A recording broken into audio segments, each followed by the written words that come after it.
નમસ્કાર બેટા, કેમ છો બધા? મજામાં? શરૂઆત કરીશું આપણે આજે પ્રશ્નપત્ર નંબર સી. આપણે પ્રશ્નપત્ર એ અને પ્રશ્નપત્ર બી પૂર્ણ કર્યા છે. હવે પ્રશ્નપત્ર સીનો ગણિત વિભાગ એટલે કે 31 થી 60 પ્રશ્નોનું સોલ્યુશન આપણે ભાગ 1, 2 અને 3માં કરીશું.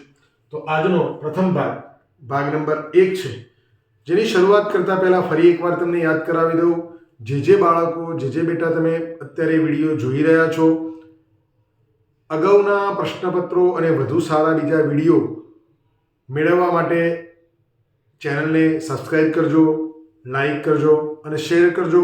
બીજા તમારા મિત્રોને પણ જણાવજો. અને હવે આપણે શરૂઆત કરીએ છીએ. ભાગ 1, વિષય ગણિત, ધોરણ 5 માટે કોમન એન્ટ્રન્સ ટેસ્ટ અને પ્રશ્ન ક્રમાંક 31 થી 40. ઓકે, પ્રશ્ન નંબર 31. એક બોક્સમાં 14 નંગ કેરી હોય. એક બોક્સની અંદર 14 નંગ કેરી, તેવા 10 બોક્સની કેરી ખાલી કરી દઈએ, તેમાંથી 5 કેરીની એક એવી કેટલી ઢગલી થાય? અહીં બેટા પ્રશ્ન આપણે વાંચીશું તો અહીં કહેવા માંગે છે કે સૌથી પહેલા 14 નંગ કેરીના જે 10 બોક્સ છે ને ભેગા કરી દેવા, એટલે કે કુલ કેરી શોધવાની. આ જે કુલ કેરી આવે એમાંથી 5 ની ઢગલી કરવાની, એનો મતલબ કે એને 5 વડે ભાગવાનું. તો અહીંયા આપણે શરૂઆત કરીશું. સૌથી પહેલા આપણે શોધીશું કુલ કેરી.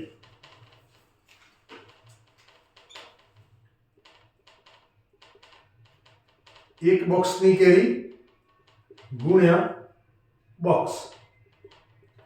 તો અહીં આગળ આપણે જોઈએ છીએ એક બોક્સમાં કેટલી કેરી છે? 14 નંગ. એવા કેટલા બોક્સ છે? 10 નંગ.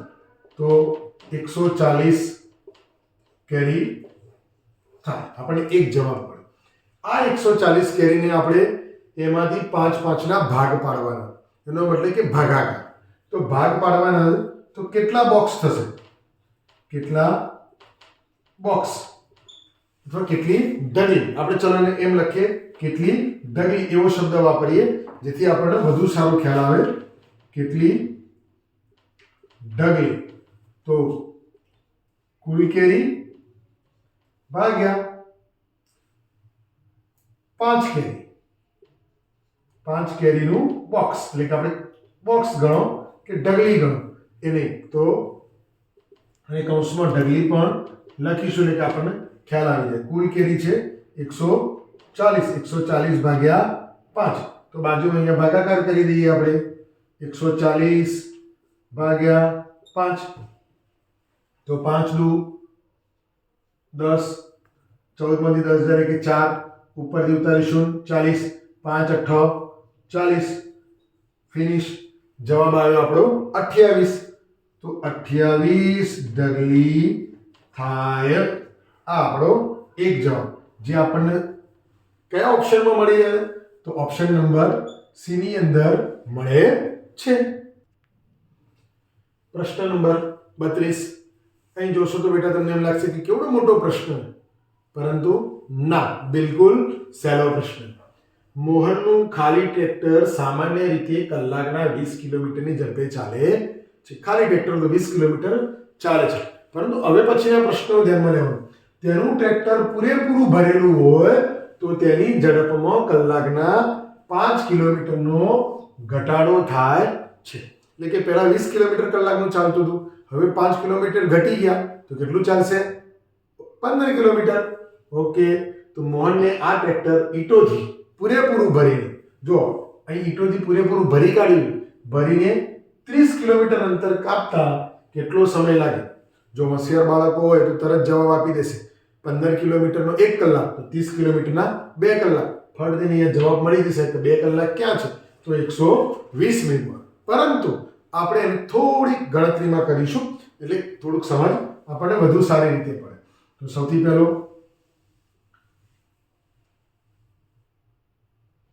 ભરેલું હોય ત્યારે ઝડપ બરાબર 1 કલાકના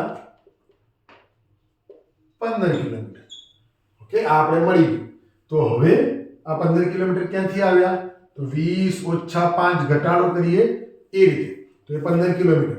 તો હવે આપણે શોધીએ કે ભાઈ 15 કિલોમીટર બરાબર 1 કલાક, તો 30 કિલોમીટર બરાબર કેટલા કલાક? તો 30 ગુણ્યા 1/5, સોરી 15, એ આપણે જાણીએ છીએ ત્રિપદી રાશિના સૂત્ર મુજબ. તો અહીંયા છેદ ઉડાડીશું, 15 દુ 30 એટલે કે 2 કલાક. 2 કલાક આપણને મળી ગયા, પરંતુ અહીં 2 કલાક એવો જવાબ તો આપેલો નથી. તો એને મિનિટમાં જોઈએ, તો 2 કલાકની મિનિટ કેટલી?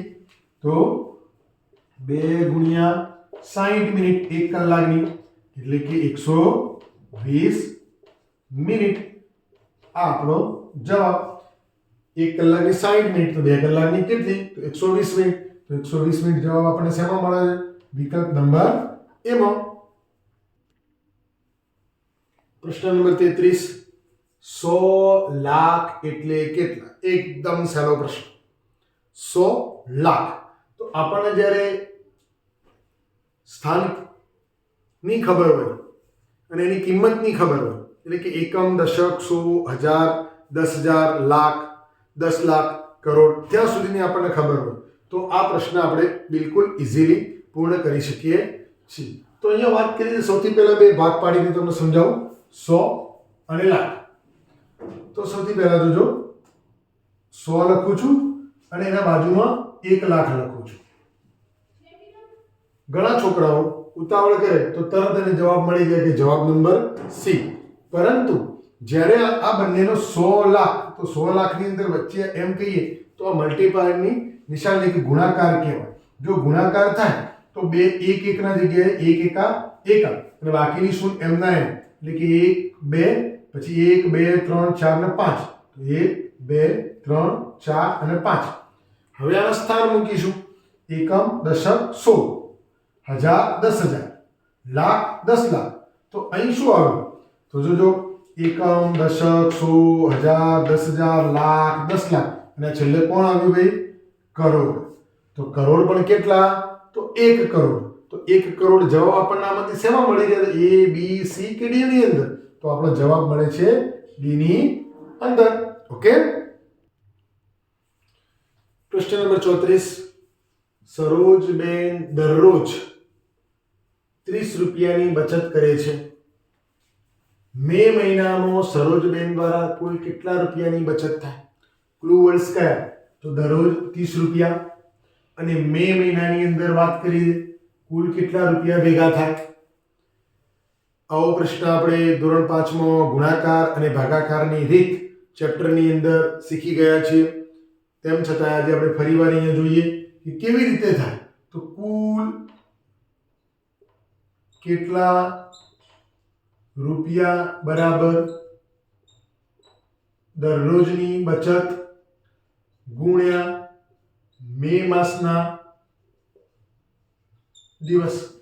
જો અહીંયા ખાલી એવું કહ્યું હોય કે મહિનાની કેટલી બચત, તો આપણે જાણીએ છીએ, શીખી ગયા છીએ કે 1 મહિના બરાબર 30 દિવસ. પરંતુ અહીંયા મે મહિનો કયો? તો મે મહિનાની અંદર અગાઉ આપણે પેપરમાં જોઈ ગયા તે જ રીતે મે મહિનાની અંદર કેટલા દિવસો આવે? તો આપણે આપણી દેશી પદ્ધતિનો ઉપયોગ કરીએ છીએ. જાન્યુઆરી જે ટેકરો છે એ 31 અને ખાડો છે એ 30. તો જાન્યુઆરી, ફેબ્રુઆરી, માર્ચ, એપ્રિલ, મે, એટલે કે ટેકરો આવે. તો મે મહિનામાં કેટલા દિવસ થશે? 31 દિવસ. તો આપણે ગુણાકાર કરીએ. દરરોજની બચત 30 રૂપિયા ગુણ્યા મે મહિનાના દિવસ 31. તો 30 ગુણ્યા 31 નો સરવાળો કરીશું, ગુણાકાર કરીશું. તો કેટલા રૂપિયા થશે? 31 ગુણ્યા 30. જો સાદી પદ્ધતિથી ગુણાકાર કરીએ તો 3 3 તરી 9 અને બાકી 0 થી કરાવીએ તો 0 0, તો 930 રૂપિયા. જેની અંદર આપણને વિકલ્પ અહીંયા આપેલા છે. તો કયા આપેલા છે વિકલ્પ? તો વિકલ્પ એ ની અંદર 900, બી ની અંદર 930, સી ની અંદર 1000 અને ડી ની અંદર 3000. તો આમાંથી કયો વિકલ્પ બેટા મળશે આપણને? તો વિકલ્પ નંબર બી 930 આપણો સાચો જવાબ મળી જશે. ઓકે. પ્રશ્ન નંબર 35, જ્યારે કેરીમાંથી રસ કાઢવામાં આવે છે ત્યારે રસનું વજન, બરાબર સમજો, રસનું વજન કેરીના વજનના 2/5 જેટલું થાય છે. આથી 4 કિલોગ્રામ રસ મેળવવા, શું મેળવવા? રસની વાત કરી, રસ મેળવવાનો. 4 કિલોગ્રામ રસ મેળવવા માટે કેટલા કિલોગ્રામ કેરીની જરૂર પડે? અહીં આગળ આપણે આ દાખલો બે રીતે ગણી શકાય, પરંતુ હું તમને બિલકુલ સાદી રીત ગણાવું. અહીંયા ધારવાનું છે કે કેરીના વજનના 2/5 રસ મળે છે, તો આપણે ધારી લઈએ 1 કિલોગ્રામ કેરી, 1 કિલોગ્રામ બરાબર 1000 ગ્રામ, રાઈટ? તો 1000 ગ્રામનું કેટલો રસ નીકળે, એટલે કે 1 કિલો કેરીનો કેટલો રસ નીકળે એ આપણે જોઈએ. 1 કિલોગ્રામ માટે કેટલો રસ બરાબર 1000 ગ્રામના 2/5. તો અહીંયા આપણે ભાગ કરીશું 200, એટલે કે 200 ગુણ્યા 2 બરાબર 400 ગ્રામ રસ મળે. 400 ગ્રામ રસ મળે. જો કેટલો રસ 1 કિલોગ્રામ કેરીનો, તો આના ઉપરથી આપણે જોઈએ છે કેટલો? 4 કિલોગ્રામ. તો 4 કિલોગ્રામનો મતલબ શું? તો એ બી સમજો. 4 કિલોગ્રામ બરાબર 4000 ગ્રામ. આપણે 4000 ગ્રામ રસ જોઈએ છે. 400 ગ્રામ રસ લેવા માટે 1 કિલો કેરીની જરૂર પડે. તો 4000 ગ્રામ રસ લેવા માટે કેટલા કિલોની કેરીની જરૂર પડે? તો સૂત્ર મૂકી દઈએ આપણે અહીંયા. 400 ગ્રામ રસ બરાબર 1 કિલોગ્રામ કેરી, એટલે જોઈએ ને. તો હવે માટે 4000 ગ્રામ રસ માટે કેટલી કેરી? તો આપણું ત્રિપદી રાશિનું સૂત્ર મૂકીએ. 1 ગુણ્યા 4000 ગુણ્યા 1 છેદમાં 400. બહુ ઇઝી. 0 0 1 1 કટ કરીએ, બીજો 0 0 કટ કરીએ, તો 40/4 એટલે કે 4 દાન 40, 10 કિલોગ્રામ. આ રીતે પણ આપણે મેળવી શકીએ છીએ, જેનો જવાબ આપણને ક્યાં મળે છે? તો જવાબ નંબર ડી ની અંદર.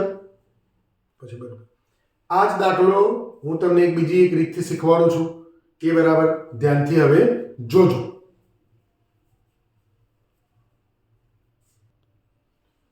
અહીં બાજુમાં તમે જોઈ શકો છો જગ્યા છે, આપણે એમાં એનો ઉપયોગ કરીએ.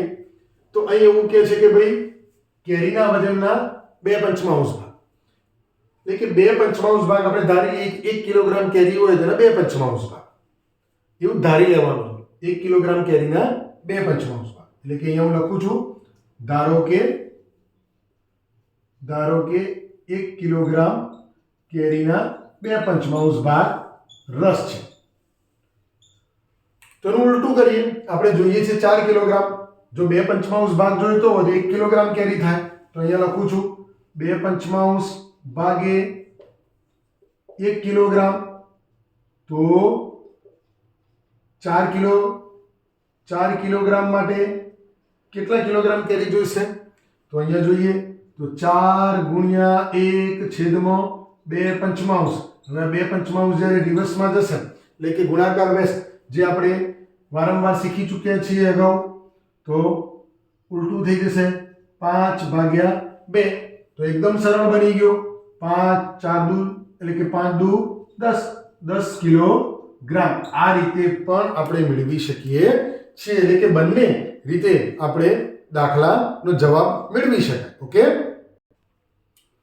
પ્રશ્ન નંબર 36, નીચેનામાંથી કયા સમય, એટલે કે આ સમય આપેલા છે, એમાંથી કયા સમયે ઘડિયાળમાં મિનિટ અને કલાક કાંટા વચ્ચે રચાતો ખૂણો કાટકોણથી નાનો હશે? ખૂણો અને તેના પ્રકારની અંદર આપણે શીખી ગયા છીએ. અહીં પણ આપણે ઘડિયાળનો ઉપયોગ કરીશું. તો ઘડિયાળનો ઉપયોગ હું જો અહીંયા ફટાફટ દોરું છું, તમે ધ્યાન આપજો. આ ઘડિયાળની અંદર અહીંયા 9, 12, 3 અને 6 એ દરેક ઘડિયાળની અંદર હોય છે. દરેક ઘડિયાળની અંદર હોય તો અહીંયા 4 ઘડિયાળ દોરું છું. સૌથી પહેલાની અંદર 4 4 અને 45 તો અહીંયા 3 પછી અહીંયા 4 હશે અને 45 એટલે કે આ રીતનો કાંટો હશે.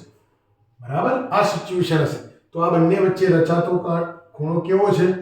મોટો, ગુરુ કોણ. કયો છે? એટલે કે આ ઓપ્શન આપણો આવશે નહીં. આપણે કેવો જોઈએ છે? નાનો. ગુરુ કોણ જોઈતો નથી. ઓકે, આગળ જોઈએ 9 અને 5 તો અહીં આગળ 12, અહીં 9, 3 અને અહીંયા 6 હશે. તો કાંટો 9 અને 5 એટલે કે એક ઉપર હશે. તો આ રીતનો ખૂણો હશે. તો અહીં પણ તમે જોઈ શકો છો બેટા, આ કયો ખૂણો રહ્યો? આ પણ ગુરુ કોણ છે એટલે એ પણ કેન્સલ. 6 અને 10 તો અહીં જોઈએ, અહીંયા 12 હશે, 6 અહીંયા 3 અને અહીંયા 9 હશે ઘડિયાળમાં. 6 અને 10 મિનિટ એટલે કે 2 ઉપર અને અહીંયા 6 વાગેલા એટલે કે આ રીતનો ખૂણો હશે ઘડિયાળ. તો અહીં પણ તમે જુઓ કયો ખૂણો રચાયો ભાઈ? ગુરુ કોણ, તો એ પણ કેન્સલ. અહીં જોઈએ 12 તો અહીં આગળ 12 હશે, અહીં આગળ 3 હશે, અહીં 9 હશે અને અહીં 6 હશે. બરાબર, અહીંયા સમજો, અહીંયા 1 અને 2 આ બંને વચ્ચે 15 મિનિટનો સમયગાળો હોય. 15 મિનિટનો કોઈ પણ 3 અને 12 વચ્ચે એટલે કે કાટકોણ જોઈએ. અહીંયા 12 વાગ્યા અને 12 મિનિટ લખી છે. તો અહીંયા 12 વાગ્યા અને 12 મિનિટ એટલે કે તમે જોઈ શકો છો થોડોક જ ફરક. તો આ બંને વચ્ચે કેવો ખૂણો રચાયો? કાટકોણથી નાનો. તો આપણો સાચો જવાબ વિકલ્પ નંબર ડી થશે. ઓકે, પ્રશ્ન નંબર 37 14 સેન્ટીમીટર લંબાઈ અને 7 સેન્ટીમીટર પહોળાઈ વાળા કાગળ પર 1 સેન્ટીમીટર બાજુવાળા વધુમાં વધુ કેટલા ચોરસ કાપી શકાય? 1 સેન્ટીમીટર જ છે. તો અહીંયા આપણે સાદી ભાષામાં સમજીએ કે આપણી પાસે એક કાગળ છે, આમ 14 સેન્ટીમીટર, સોરી આમ 14 સેન્ટીમીટર અને આમ આપણી પાસે 7 સેન્ટીમીટર. 7 સેન્ટીમીટર. હવે તમે જોઈ શકો છો કે હું તમને વાત કરું અહીંયા 1 સેન્ટીમીટર ચોરસ વાળા કેટલા ચોરસ કાપી શકાય? તો 1 સેન્ટીમીટર કાપીએ તો 1, 2, 3, 4, 5, 6, 7 ટુકડા થાય. અને આમ 1, 2, 3, 4, 5, 6, 7, 8, 9, 10, 11, 12, 13 અને 14 ટુકડા થાય. તો આ 14 ટુકડા અને 7 ટુકડા, તો વચ્ચેના ટુકડાઓ કેટલા એ આપણે ડાયરેક્ટ આપણે કેટલા ચોરસ પાઠની અંદર આપણે ભણી ચૂક્યા છીએ. તો અહીં આગળ ક્ષેત્રફળ જ શોધવાનું થાય. 1 સેન્ટીમીટર જ છે તો માટે 14, આનું ક્ષેત્રફળ કેટલું થશે? ક્ષેત્રફળ શબ્દ લખું એટલે તમને ખ્યાલ આવે વધુ. તો લંબાઈ ગુણ્યા પહોળાઈ બરાબર 14 ગુણ્યા 7 બરાબર 98 ચોરસ થશે. ભાઈ કેટલા ચોરસ ટુકડા થશે? 98 ચોરસ. તો 98 ચોરસ અહીંયા આપણને જવાબ શેમાં મળે? જવાબ નંબર સી ની અંદર. પરંતુ હજી એક વસ્તુ યાદ રાખવાની કે અહીં માત્ર 1 સેન્ટીમીટર આપેલું છે માટે આપણે આવું ડાયરેક્ટ ગણી લીધું. પરંતુ જો આને એમ કે ભાઈ 2 સેન્ટીમીટર બાજુવાળા તો એનું પણ ક્ષેત્રફળ શોધવું પડે. જેમ આપણે ધોરણ 5 ની અંદર રસોડામાં ટાઇલ્સ લગાવવાનો જે દાખલો ભણી ચૂક્યા છીએ કે રસોડામાં ટાઇલ્સ તો રસોડાનું ક્ષેત્રફળ ભાગ્યા ટાઇલ્સનું ક્ષેત્રફળ, એ રીતે પણ આને ગણી શકાય. પરંતુ 1 છે એટલે એનો ભાગાકાર 1 જ આવશે. ગુણાકાર 1 ગુણ્યા 1 એનું ક્ષેત્રફળ થશે. એટલા માટે આપણે એને ડાયરેક્ટ ગણીએ છીએ. ઓકે, પ્રશ્ન નંબર 38 નીચેનામાંથી કોનું ક્ષેત્રફળ સૌથી વધુ છે? અહીં ઓપ્શન આપેલા 4. ક્ષેત્રફળ શબ્દનો મતલબ કે લંબાઈ ગુણ્યા પહોળાઈ. જો ચોરસ હોય તો લંબાઈ ગુણ્યા લંબાઈ. તો અહીંયા આપણે જોઈએ તો અહીંયા 20 મીટર આપેલું છે અને 5 તો 20 ગુણ્યા 5 ડાયરેક્ટ કરીશું. 20 5 100 ચોરસ મીટર. દરેકનું આપણે શોધીએ. 15 મીટર લંબાઈ વાળો ચોરસ એટલે કે 15 ગુણ્યા 15 બરાબર. જો ના ફાવે તો આપણે એનો ગુણાકાર પણ કરી શકીએ છીએ, પણ ગુણાકાર કરશો એટલે જવાબ આવશે 225 ચોરસ મીટર. અહીંયા 14 ગુણ્યા 12 બરાબર 14 ગુણ્યા 12 કરીશું એટલે એનો પણ જવાબ આવશે 168 ચોરસ મીટર. અને 10 ગુણ્યા 10 અહીંયા ચોરસ છે એટલે કે બંનેનું માપ સરખું થશે. 10 ગુણ્યા 10 બરાબર 100 ચોરસ મીટર. તો અહીં આગળ સૌથી વધુ ક્ષેત્રફળ કોનું થાય છે? તો 15 ગુણ્યા 15 ચોરસ, એટલે કે વિકલ્પ નંબર બી. યાદ રાખવાનું છે કે જ્યારે ચોરસ હોય અને એક જ માપ આપેલું હોય તો એની બંને બાજુઓનું માપ સરખું હોય છે, માટે આપણે 15 ગુણ્યા 15 કર્યા અને 10 ગુણ્યા 10 કર્યા. લંબચોરસ હોય તો બે માપ આપેલા છે, લંબાઈ ગુણ્યા પહોળાઈ, લંબાઈ ગુણ્યા પહોળાઈ. ઓકે. પ્રશ્ન નંબર 39.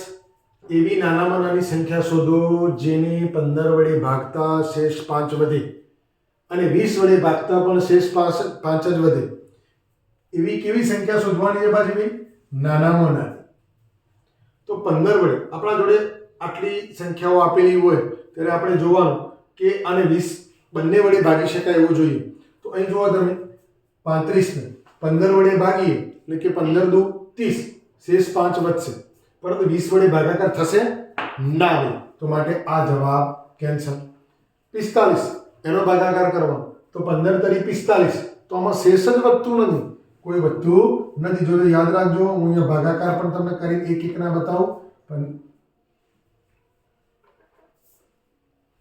15 દુ 30, આમાં 5 વધ્યા, પરંતુ આને 20 વડે ભાગતો ભાગ ચાલશે નહીં. એ જ રીતે 45 ને તો 45 ભાગ્યા 15, તો 15 તરી 45, તો 0 0 થઈ જશે, તો એ પણ આવશે નહીં. અહીં જોઈએ 105, તો જો ડી રકમમાં પણ શીખવાડું છું.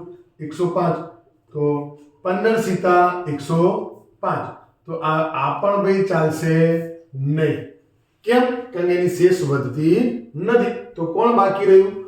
65, તો એનું પણ આપણે જોઈ લઈએ કેવી રીતે. તો જુઓ 65 ભાગ્યા 15, તો 15 ચોક 60, તો આમાં 5 શેષ વધી. ઓકે. 65 ભાગ્યા 20, કારણ કે 20 વડે પણ ભાગવાનું હોય, તો 20 તરી 60, તો પણ શેષ વધશે 5, એટલે કે બંનેમાં આપણે મળી રહે છે. તો જ્યારે આવો દાખલો પૂછાય પરીક્ષામાં, એમાં જરૂરી નથી 15 વડે આ જ પૂછાય, બીજી કોઈ રકમ પૂછાય તો આપણને આ રીતના ભાગાકાર કરી જવાબ મેળવતા આવડતો હોવો જોઈએ. ઓકે. પ્રશ્ન નંબર 40. 9 મીટર લંબાઈ અને 6 મીટર પહોળાઈ હોય તેવા ભારતના રાષ્ટ્રધ્વજમાં કેસરી રંગના પટ્ટાનું ક્ષેત્રફળ કેટલું છે? અહીં સૌથી પહેલા આપણે એ સમજવું જોઈએ કે આપણો રાષ્ટ્રધ્વજ આવો લંબચોરસ છે, જેના 3 ભાગમાં કલર વેચાયેલા છે. ઉપર કેસરી, વચ્ચે સફેદ અને નીચે લીલો. તો અહીં આગળ અહીંયા કેસરી રંગની જે વાત કરેલી છે, અહીંયા કેસરી, આ સફેદ અને લીલો, વચ્ચે અશોક ચક્ર એ આપણે જોતા. અહીં એવું કહે છે કે આમ 9 લંબાઈ છે, 9 લંબાઈ, 9 મીટર, 9 મીટર લંબાઈ, આમ ટોટલ છે 6 મીટર પહોળાઈ. તો એનો મતલબ કે 6 ના 3 ભાગ, તો આ 2 મીટર, આ પણ 2 મીટર, આ પણ 2 મીટર. ઓકે. 2 2 4 2 6 મીટર. હવે આપણે કોનું ક્ષેત્રફળ શોધવાનું છે? તો માત્ર કેસરી કલરના રંગનું ક્ષેત્રફળ શોધવાનું હોય. તો ક્ષેત્રફળનું સૂત્ર શું છે ભાઈ? કેસરી ભાગનું ક્ષેત્રફળ બરાબર લંબાઈ ગુણ્યા પહોળાઈ. લંબાઈ કેટલી છે? 9 મીટર. પહોળાઈ એની કેટલી આવી? 2 મીટર, બરાબર 18 ચોરસ મીટર. 18 ચોરસ મીટર. અહીંયા 18 ચોરસ મીટર શેમાં જવાબ આપેલો છે? તો જો વિકલ્પ નંબર એ ની અંદર. તો અહીં આગળ આપણે આજે 31 થી 40 સુધીના પ્રશ્નો તૈયાર કર્યા. આનો વધુ મહાવરો થાય, આ પ્રશ્નોની વધુ સમજ પડે એના માટે 1 થી 2 કે 3 વાર વિડીયો બરાબર જોવો. અને આ જ બધા જ પ્રશ્નો અગાઉના પેપર A, પેપર B અને હવે પેપર C ના તમામ પ્રશ્નો એક નોટબુકની અંદર એના સોલ્યુશન કરીને રાખવા. તમારા વર્ક ટીચરને પણ બતાવજો, તો એ પણ એક વધુ પ્રેક્ટિસ થશે. અને એક સરસ મજાની પ્રેક્ટિસ સાથે આપણે કોમન એન્ટ્રન્સ ટેસ્ટ આપીશું, તો એમાં ચોક્કસ સફળતા મળશે. વિડીયો વારંવાર જોવાનો, જેથી કરી વધુ સરળતાથી આપણે એને સમજી શકીએ. ઓકે. આવજો.